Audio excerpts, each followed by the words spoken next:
વર્ષે પ્રભુના ગર્ભકાળને 9 મહિના અને 7.5 દિવસ પૂરા થયા. એટલે કહે છે કે ઋષભદેવ ભગવાન 9 મહિના અને 4 દિવસ ઘરમાં રહ્યા. અજીતનાથ ભગવાન 8 મહિના અને 25 દિવસ ઘરમાં રહ્યા. શંભુનાથ ભગવાન 9 મહિના અને 6 દિવસ ઘરમાં રહ્યા. અભિનંદન સ્વામી 8 મહિના અને 28 દિવસ ઘરમાં રહ્યા. શુંભીનાથ ભગવાન 9 મહિના અને 6 દિવસ ઘરમાં રહ્યા. પદ્મપ્રભ સ્વામી 9 મહિના અને 6 દિવસ ઘરમાં રહ્યા. શુપાશુનાથ ભગવાન 9 મહિના અને 19 દિવસ ઘરમાં રહ્યા.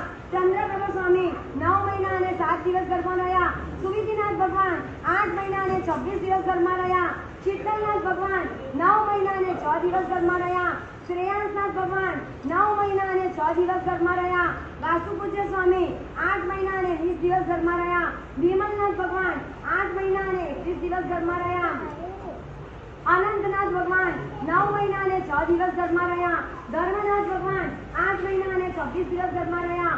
શાંતિનાથ ભગવાન 9 મહિના અને 6 દિવસ ઘરમાં રહ્યા. કુંતુનાથ ભગવાન 9 મહિના અને 5 દિવસ ઘરમાં રહ્યા. હરનાથ ભગવાન 9 મહિના અને 8 દિવસ ઘરમાં રહ્યા. મલ્લીનાથ ભગવાન 9 મહિના અને 7 દિવસ ઘરમાં રહ્યા. મુનીશ્વર સ્વામી ભગવાન 9 મહિના અને 8 દિવસ ઘરમાં રહ્યા. નમીનાથ ભગવાન 9 મહિના અને 8 દિવસ ઘરમાં રહ્યા. નેમિનાથ ભગવાન 9 મહિના અને 8 દિવસ ઘરમાં રહ્યા. પાર્શ્વનાથ ભગવાન 9 મહિના અને 6 દિવસ ઘરમાં રહ્યા. મહાવીર સ્વામી ભગવાન 9 મહિના અને 7 દિવસ ઘરમાં રહ્યા. શુભ લગ્ન વેળાએ જ્યારે 7 ગ્રહો ઉચ્ચ સ્થાને આવ્યા કે જ્યારે પ્રભુના જન્મોત્સવ કે જ્યારે સૂર્ય વગેરે ગ્રહો મેષ વગેરે રાશિમાં હોય ત્યારે ઉચ્ચ ગણાય. તેમાં પણ જ્યારે 10મા વગેરે અંશના હોય ત્યારે પરમ ઉચ્ચ કહેવાય. પ્રભુના જન્મ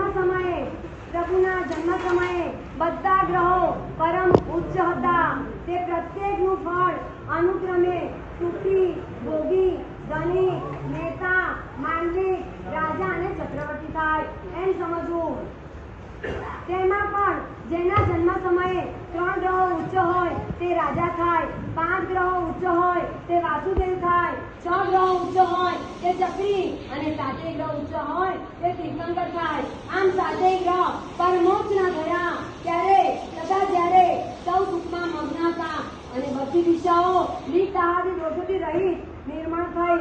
તેને પ્રદક્ષિણાવર્ત સુગંધી તથા પૃથ્વી તરફ પ્રસરતો પવન શીતળ મંદ લહેરીઓથી અનુકૂળ વાવા લાગ્યો.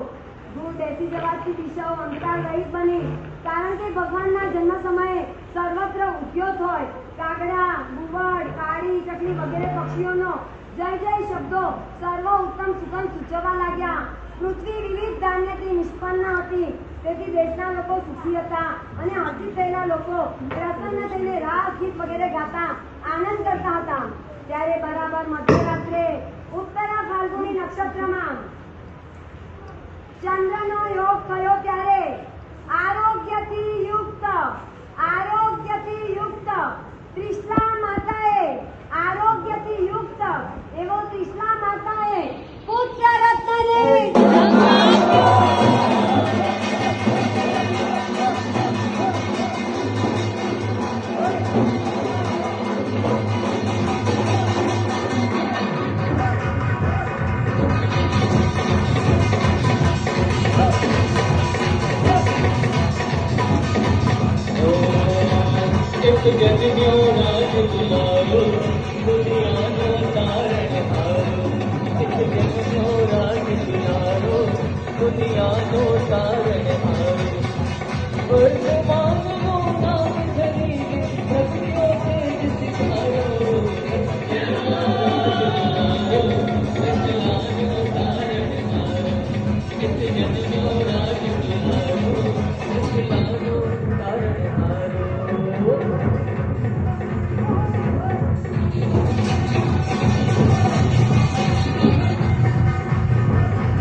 વર્તમાન